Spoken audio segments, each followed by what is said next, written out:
একটি যুবক তার হুজুরকে বললেন, হুজুর, আমি সুন্দরী মেয়ে দেখলে চেয়ে থাকি, কিছুতেই চোখ ফেরাতে পারি না, এখন আমি কি করব?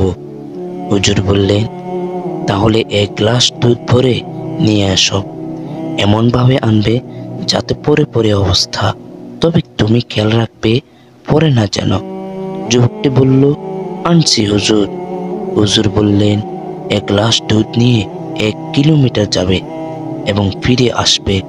তোমার সাথে লাঠি সহ এক লোক থাকবে। যদি 1 ফোঁটা দুধ পড়ে তাহলে তোমাকে শাস্তি দেওয়া হবে।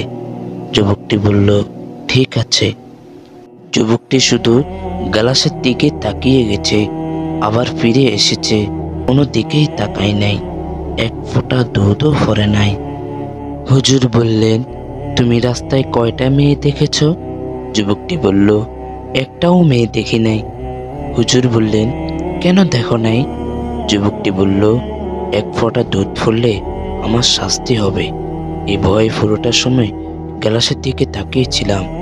হুজুর বললেন, আল্লাহকে এভাবে ভয় করলে তুমি আর মেয়েদের দিকে তাকাতে সাহস পেতে না।